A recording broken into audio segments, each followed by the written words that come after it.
Hello everyone, this is Rashima. Welcome to my English class. Dear students of class 12th, today we are going to do lesson number 4, The Rat Trap, part 2, written by Salma Legalov.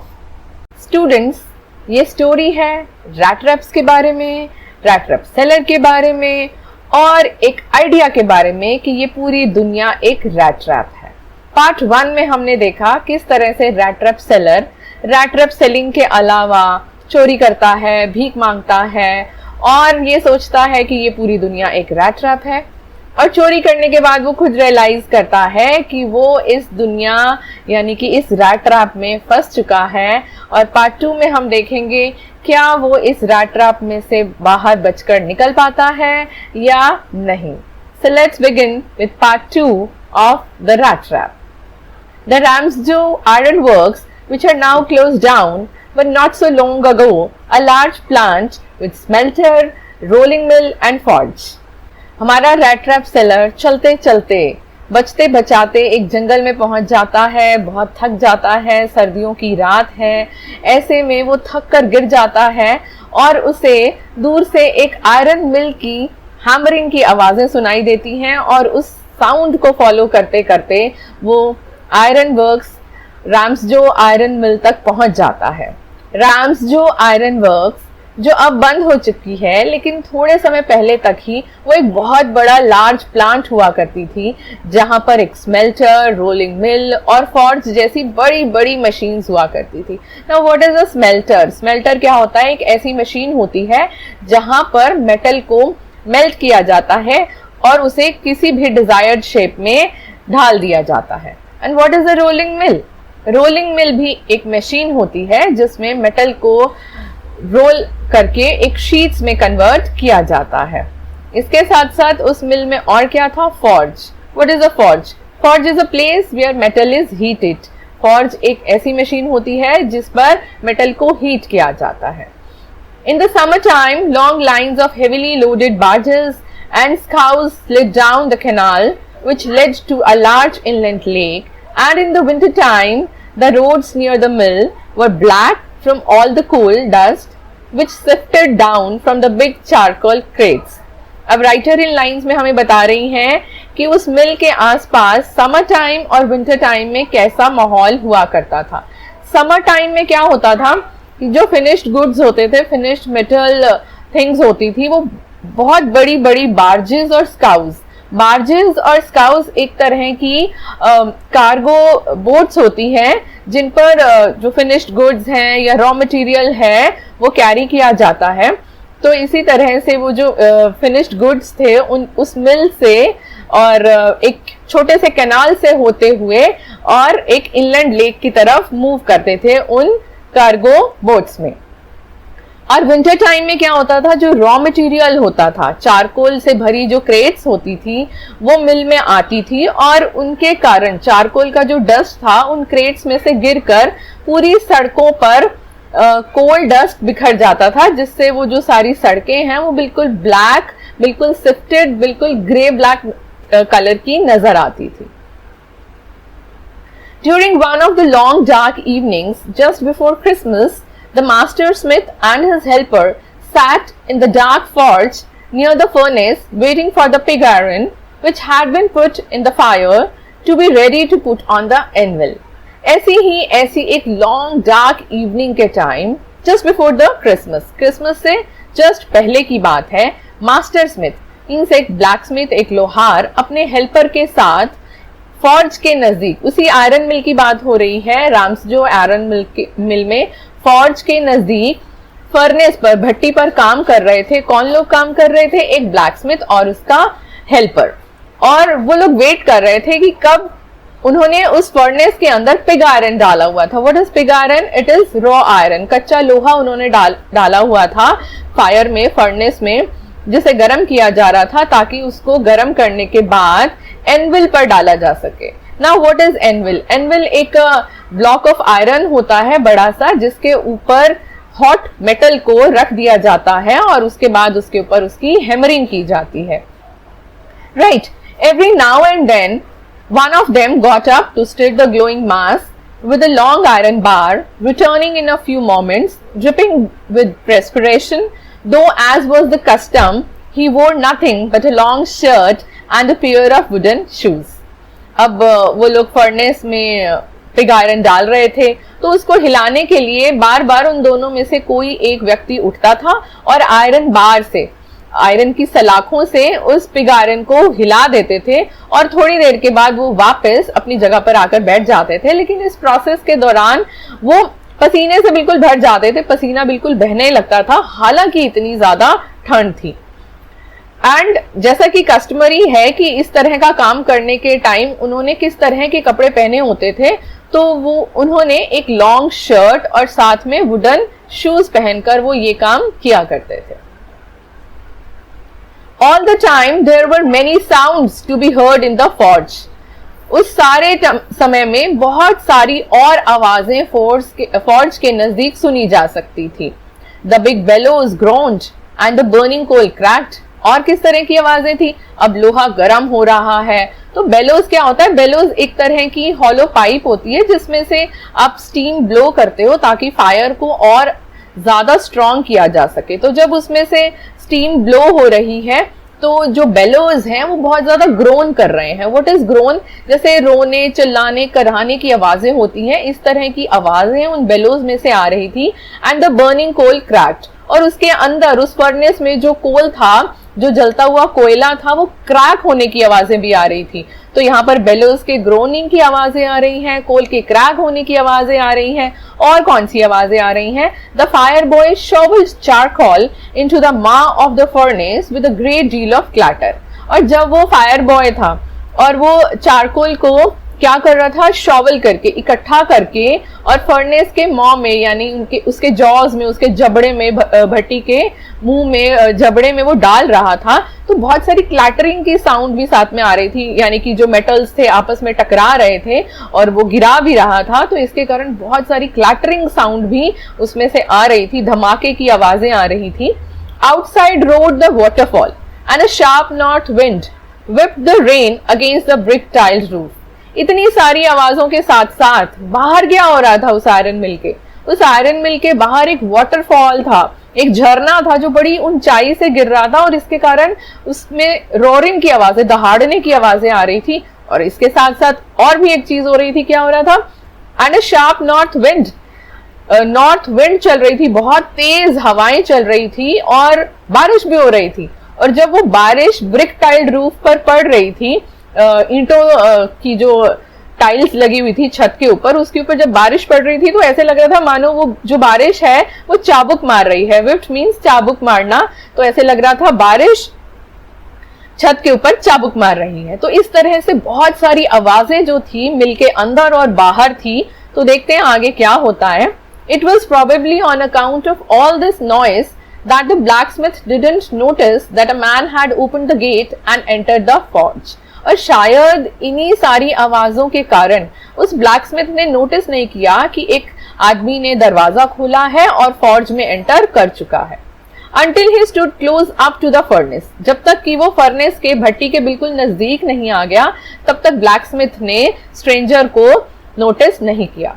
Surely it was nothing unusual for poor vagabonds without any better shelter for the night to be attracted to the forge by the glow of light which escaped through the sooty panes।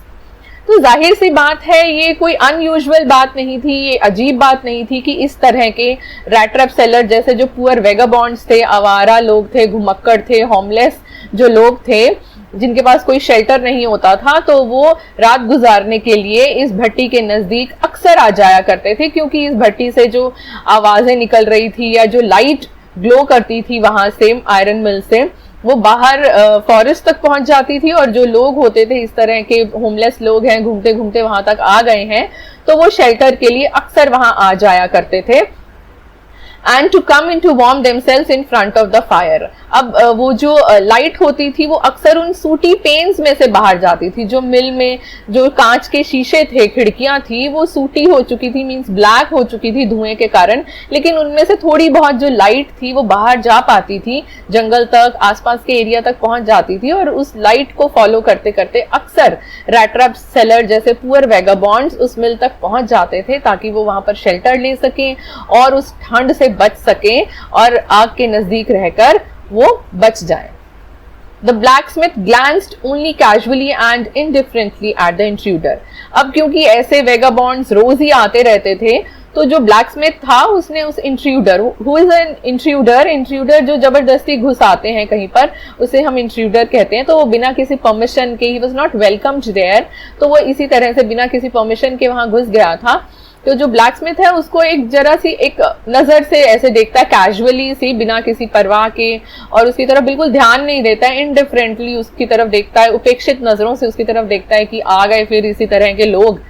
He looked the way people of his type usually did. वो बिल्कुल ऐसे ही देख रहा था जैसे उस तरह के लोग अक्सर देखते हैं typically.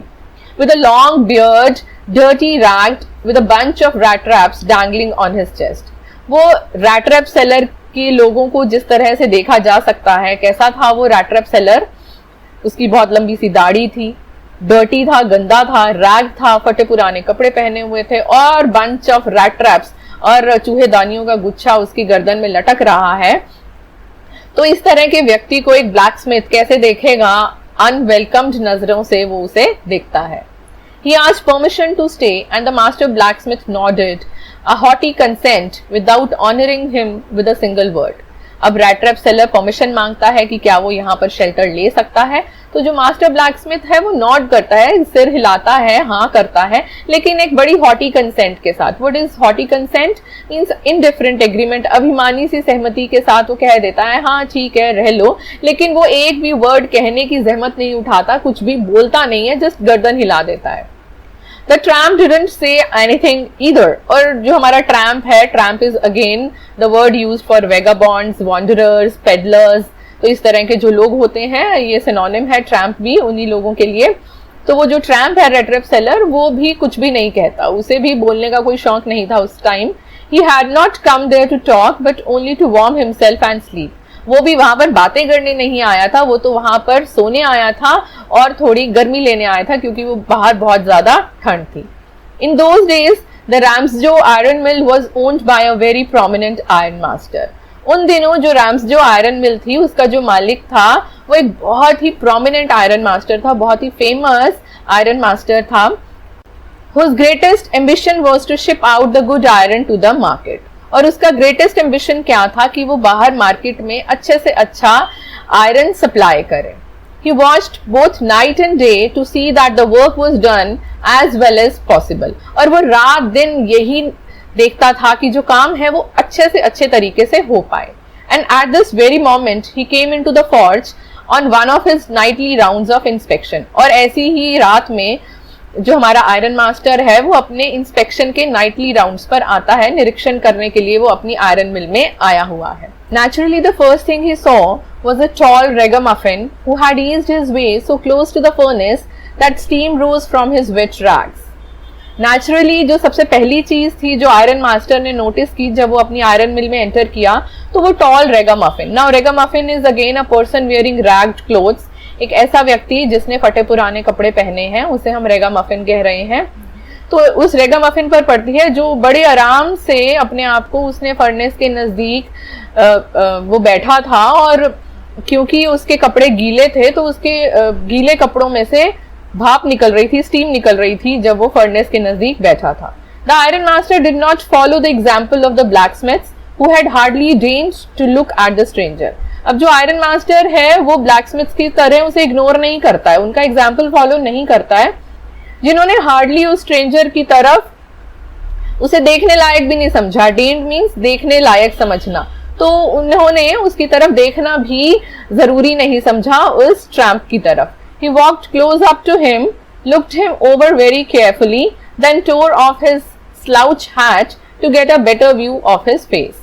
अब आयरन मास्टर उस रैट ट्रैप सेलर के नजदीक पहुंचता है, उसको बड़े ध्यान से देखता है और फिर उसकी स्लाउच हैट, जो कपड़े की हैट है, उसको टोर ऑफ, यानी कि एक तरह से उसको रिमूव करता है, हटाता है। यहाँ पर tore off is a phrasal verb, वैसे टीयर का मतलब फाड़ना है, लेकिन वहां पर वो इस तरह से रिमूव करता है जैसे हम किसी चीज को फाड़ रहे हैं, उसको रिमूव करता है उसकी हैट को, to get a better view of his face, ताकि वो उसके चेहरे को ज्यादा अच्छे से देख पाए।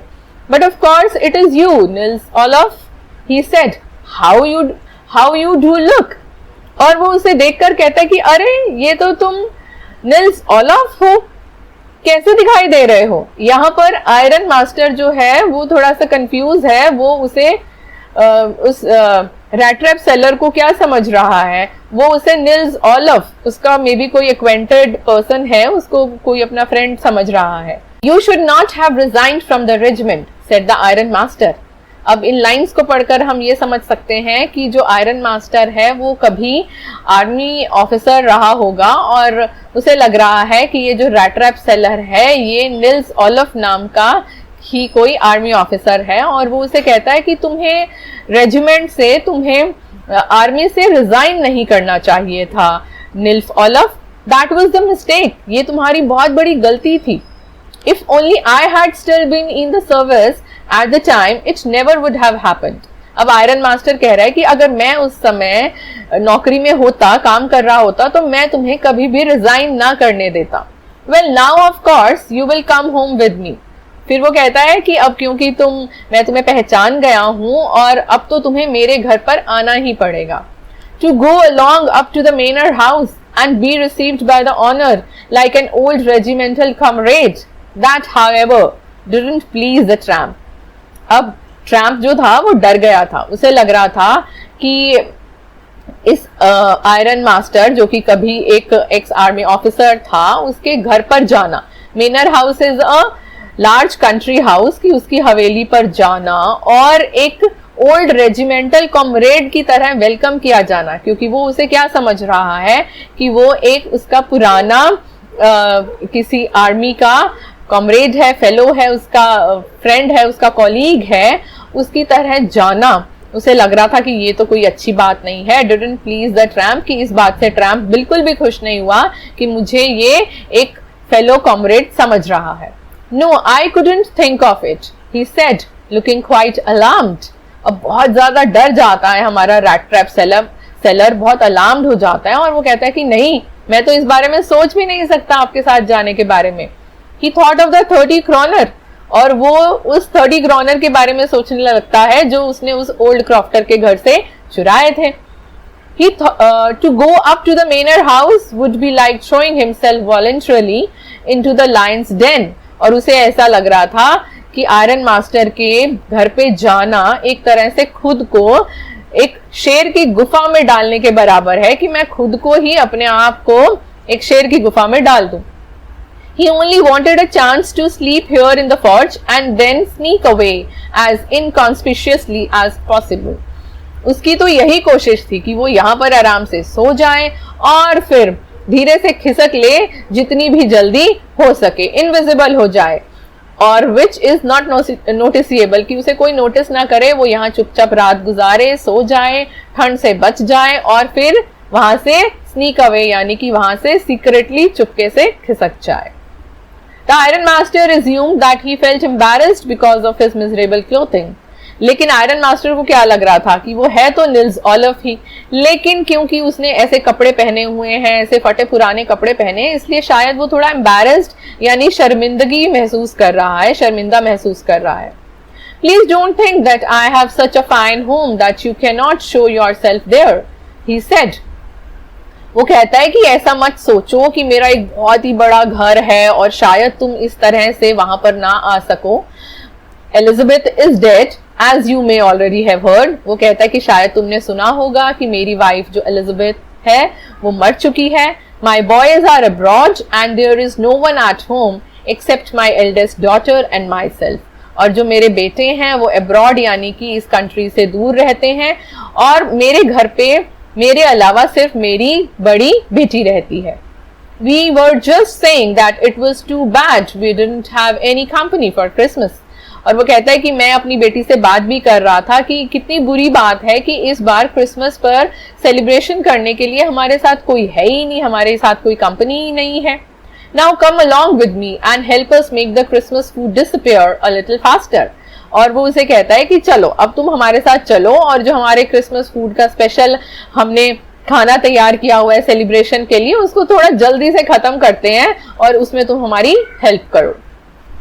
But the stranger said no and again no and the iron master saw that he must give in. लेकिन वो जो स्ट्रेंजर है, वो जो रैट ट्रैप सेलर है, वो बार बार नो और नो ही कहे जा रहा है और आयरन मास्टर ये कोशिश कर रहा है कि वो गिव इन कर दे, यानी कि मान जाए. It looks as though Captain Bonsdale preferred to stay with you tonight, Thunderstorm. अब जो आयरन मास्टर है वो उसका नाम बोलते हैं captain is a designation.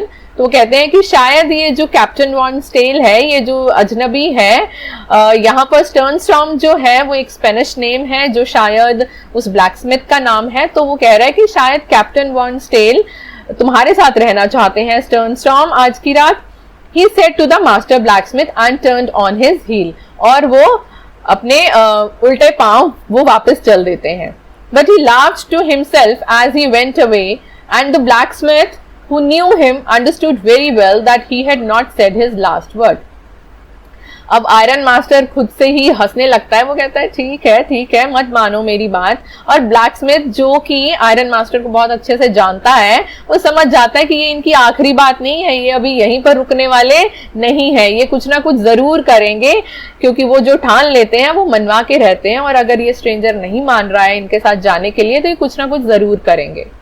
It was not more than half an hour before they heard the sound of carriage wheels outside the forge. अभी आधा घंटा भी नहीं हुआ था आयरन मास्टर को गए हुए कि बाहर एक कैरेज व्हील्स, एक घोड़ा गाड़ी की आवाज सुनाई देती है. एंड अ न्यू गेस्ट केम इन. और एक नया गेस्ट, एक कोई और नया व्यक्ति अंदर आता है. कौन है वो? But this time it was not the iron master. लेकिन इस बार वो आयरन मास्टर नहीं थे. He had sent his daughter apparently hoping that she would have better powers of persuasion than he himself. लेकिन इस बार आयरन मास्टर ने अपनी बेटी को भेजा था और उन्हें ऐसा लगता था कि उनकी बेटी में परसुएशन की बहुत ज्यादा पावर्स हैं, बेटर पावर्स हैं कि वो किसी भी व्यक्ति को अच्छे से प्रोत्साहित कर सकती है, अच्छे से स्टिमुलेट कर सकती है, परसुएड कर सकती है अपनी बात मनवाने के लिए. तो यहाँ पर आयरन मास्टर ने अपनी बेटी को भेजा है उस स्ट्रेंजर को मनाने के लिए कि वो उनके साथ घर पर आ जाए. She entered followed by a valet carrying on his arm a big fur coat. अब वो जो आयरन मास्टर की बेटी है वो फॉर्ज में एंटर करती है और उसके साथ पीछे पीछे उसका वैले आ रहा है. Who is a valet? Valet is a personal attendant. ठीक है, जो हमारे पर्सनल काम करता है छोटे मोटे, उसे हम वैले कहते हैं. जैसे सपोज आप गाड़ी से उतरे हो तो आपके लिए गाड़ी का दरवाजा खोलना, तो इस तरह से उसे वैले कहा जाता है. अब वो वैले उसके साथ साथ आ रहा है जिसने अपनी बाजू पर एक फर कोट भी लटकाया हुआ है. She was not at all pretty. अब उसकी बेटी के बारे में बताया जा रहा है कि वो बिल्कुल भी सुंदर नहीं थी. But seemed modest and quite shy. लेकिन वो बड़ी मॉडेस्ट थी, बड़ी सिंपल थी, बड़ी कर्टियस थी और बहुत ज्यादा शर्मीली भी थी. In the forge everything was just as it had been earlier in the evening. Forge में सब कुछ वैसा ही था जैसे कि थोड़ी देर पहले शाम तक हो रहा था. बहुत सारी आवाजें हो रही हैं, फर्नेस में वो कोल डाला जा रहा है और सब काम उसी तरीके से चल रहा है. The master blacksmith and his apprentice still sat on their bench. Master blacksmith और उसका अप्रेंटिस. अप्रेंटिस क्या होता है? जो अंडर ट्रेनिंग कोई व्यक्ति होता है, जो कोई काम सीखने के लिए कहीं पर जाता है, उसे हम अप्रेंटिस कहते हैं. तो मास्टर ब्लैकस्मिथ और उसका अप्रेंटिस पहले की ही तरह एक बेंच पर बैठे हुए थे. And iron and charcoal still glowed in the furnace. और पहले की ही तरह फर्नेस में चारकोल, कोयला और आयरन ग्लो कर रहे थे, वो जल रहे थे. चारकोल जलाया जा रहा है ताकि आयरन को उसमें हीट किया जा सके, गर्म किया जा सके. The stranger had stretched himself out on the floor. और वो जो स्ट्रेंजर था वो फर्श पर लेटा हुआ था. And lay with a piece of pig iron under his head. और उसने एक पिग आयरन का एक बड़ा सा टुकड़ा सिर पर नीचे रखा हुआ था और उसके ऊपर वो लेटा हुआ था सर रख के. And his hat pulled down over his eyes. और उसने अपनी जो हैट थी वो आंखों तक नीचे घसीटी हुई थी, नीचे खींची हुई थी, यानी कि वो आंखों पर कैप रख के सो रहा था. As soon as the young girl caught sight of him, she went up and lifted his hat.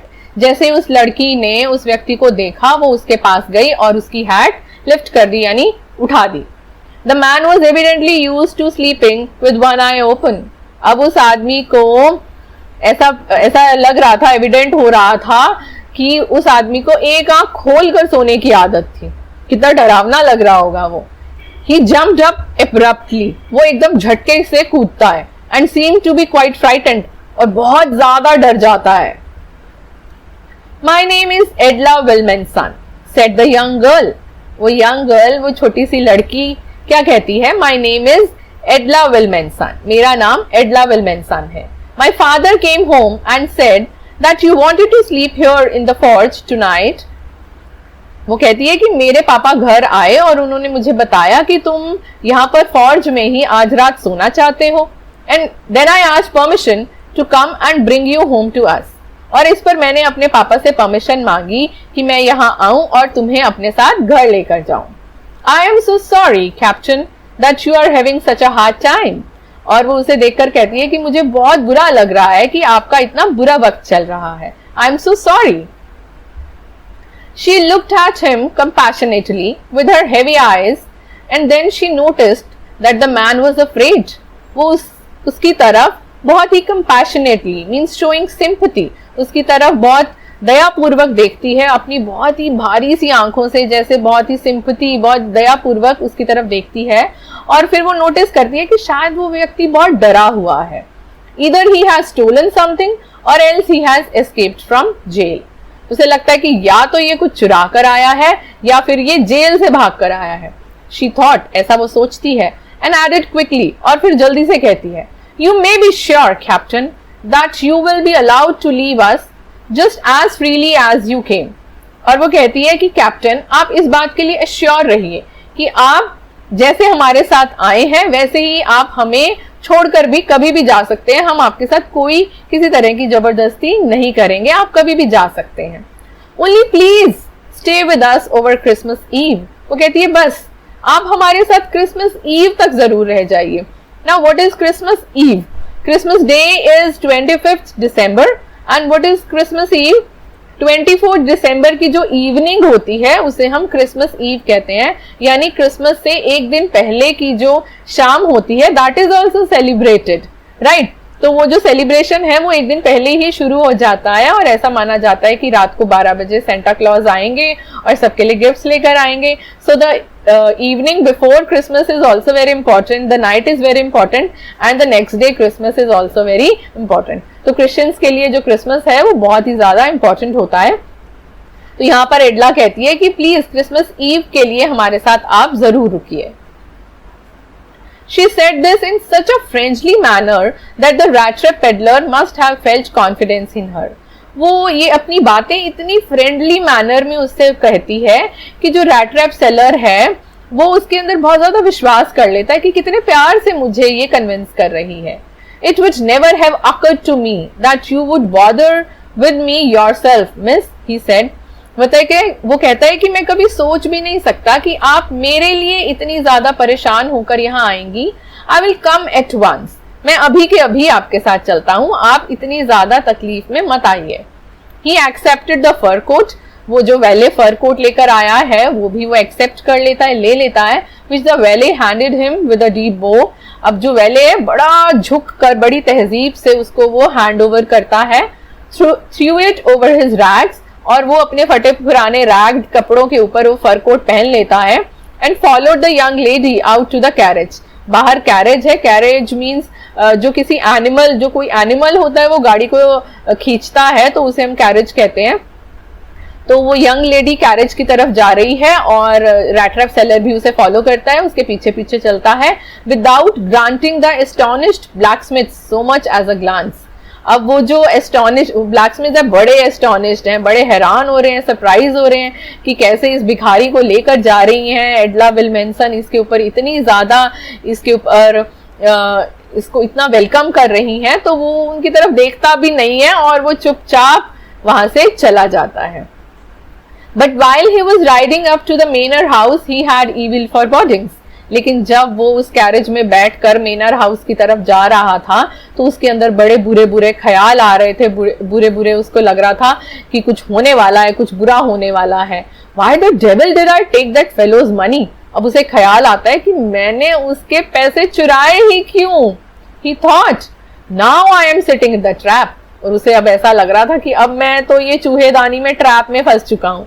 उस पैसों को चुरा कर मैं वहां से भागने की कोशिश कर रहा था. भागते भागते मैं जंगल में पहुंचा. जंगल में पहुंचकर मैं रैम्स जो आयरन मिल में पहुंचा और वहां से देखो अब मैं इस कैरेज में बैठा हूं और यहां से मैं सीधा कहाँ जा रहा हूं, एक आर्मी ऑफिसर के घर पे जा रहा हूं. मैं तो पक्का इस ट्रैप में फंस चुका हूं and will never get out of it. और मैं इस ट्रैप से कभी बाहर ही नहीं निकल पाऊंगा. अब तो मैं पक्का फंस गया. The next day was Christmas Eve. अगले दिन क्या था? क्रिसमस ईव थी, मीन्स 24 दिसंबर था.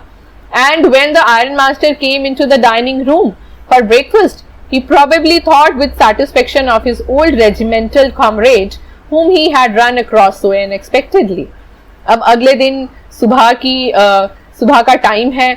अब जो हमारा आयरन मास्टर है वो ब्रेकफास्ट पर वेट कर रहा है कि कब ये जो मेरा रेजिमेंटल कॉमरेड है, जो मेरा आर्मी का फ्रेंड है, ये आएगा जो मुझे अनएक्सपेक्टेडली यानी बिना किसी उम्मीद के मुझे अचानक ही मिल गया था, वो उसकी ब्रेकफास्ट पर वेट करता है.